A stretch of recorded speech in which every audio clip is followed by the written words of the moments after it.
el vídeo de hoy os vamos a enseñar la primera prueba que hemos hecho con esta impresora. La verdad que ahora veréis un poco cómo ha sido el proceso y os contamos un poco, así que adelante vídeo.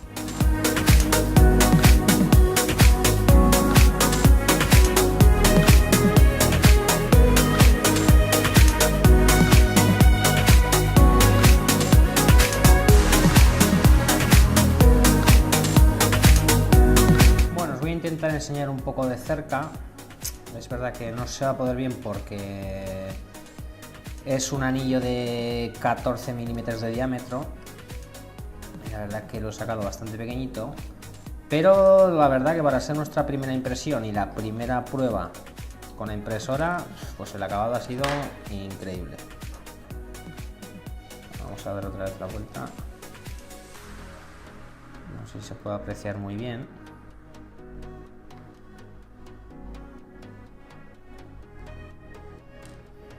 De hecho tiene como unas iniciales por aquí, que la verdad que ha salido también bastante decente, ¿veis? Por el interior.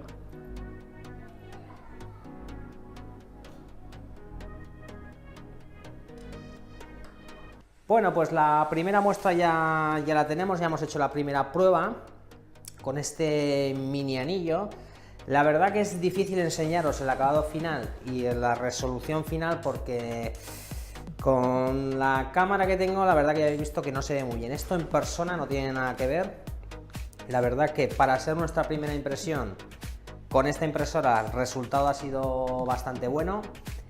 En general, pues ha sido un proceso un poco diferente a lo que estamos acostumbrados en el tema de impresión 3D, ¿vale? Sí que es verdad que tiene un proceso un poco más laborioso, digamos, en este sentido. Desde el proceso de, pues eso, laminar, que quizás es lo más sencillo, preparar la resina, meterla a la cubeta. Luego tenemos la historia de que, bueno, igual que en las otras impresiones, tenemos que esperar el tiempo de impresión. En concreto, este anillo nos ha tardado alrededor de una hora y 20.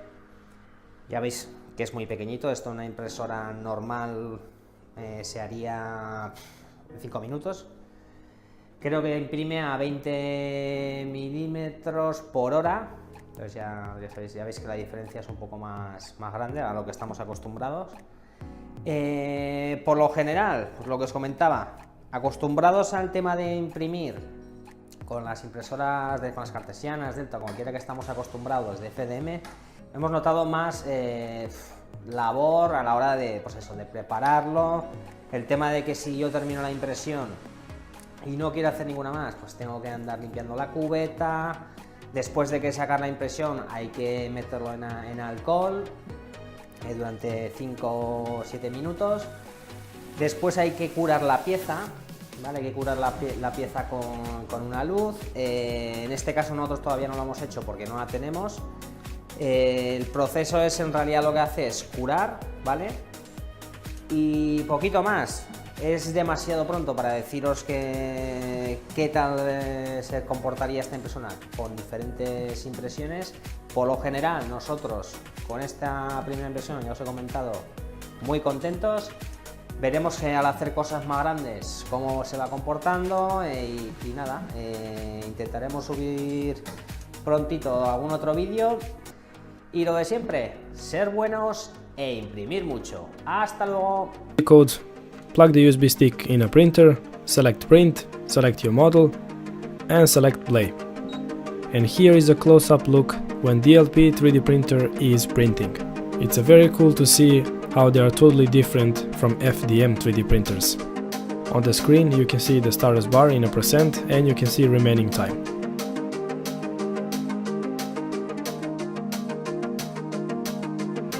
And the printing is now finished. It took 5 hours and 12 minutes with the test G code on the USB stick. Alright, for taking off the print we need the gloves. We need to open the lid, unscrew the build platform, close the lid because we don't want to expose the resin to the UV light. And this is how my first test print turns out. I think it looks great, but we need to clean the rest of the resin. I used a removable tool from the kit, but later on I used the resin blade because it was much easier to remove the prints with. And then you need isopropyl alcohol and one bowl to clean the prints out. You can just shake model a little bit in alcohol, or you can use the toothbrush. Of course, the best way to clean the model from the resin is to submerge the whole model into the isopropyl alcohol and leave it there for a few minutes. The print now is clean, and now we need the UV lamp to cure it, to make it more stronger. For doing that, you need some kind of UV light source, and I'm using this nail UV lamp. For this model, just a few minutes in this lamp, it's enough. And this is our model now totally cured. I didn't want to use any primer here, I just want to show you exactly how it is. And this is it. I think this is a totally fantastic print, and the quality is outstanding. This is so much better than any FDM printer that I own, and I cannot wait to print more. In this video review, I printed over 20 test prints.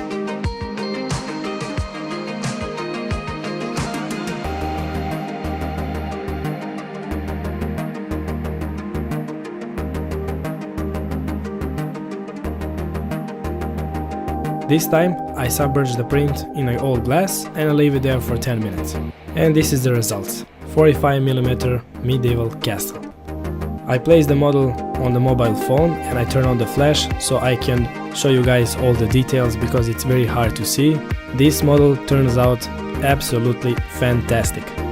Here under the zoom you can clearly see all the details and the towers and everything. Even so, I decided to continue and I take off all the support, which was very easy to do, and then I spray it with a prime, which I brought in a local store.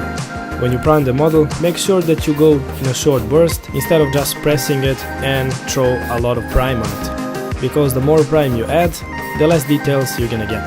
After the spraying of the prime, I slice the model one more time and I print my Viking, rest of the horns and the rest of the helmet, which then I glue up with one drop of resin, cure again, and then Dremel and prime again. And this is the result. Absolutely fantastic print. I am really impressed with how this turned out. And the best part is about these kind of prints is that you can Dremel, you can sand them, and then you can repaint them. It's very easy to fix, and the level of details, I mean, this speaks for itself.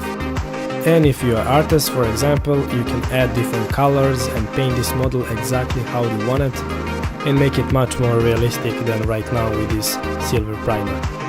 And by the way, this is printed at 50 microns, standard settings, and this is 100% in-field solid model. For my next print, I decided to print Sophitia from the website PinShape. I printed her with a yellow resin and then I apply prime coating. And this is the results. She is looking great. I sprayed a little more primer in the face area, but even so, she is looking great. Now the Viking has a wife too.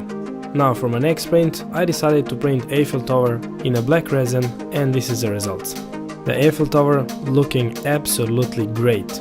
Look at this all details. Every single part on this print is absolutely perfect. I mean, to achieve this level of detail on FDM 3D printers at this scale, it's impossible. Absolutely fantastic.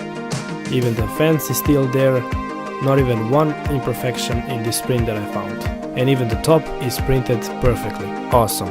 Impressed with the results so far, I decided to find all kind of detailed 3D models and then print them with this printer so you guys can have a pretty clear picture of what this Anycubic Photon is really capable of doing. And not only this DLP 3D printer, the SLA 3D printers as well, this whole concept of this insane level of details that DLP and SLA 3D printers can achieve, for me it's really exciting, and this brings the 3D printing on the next level.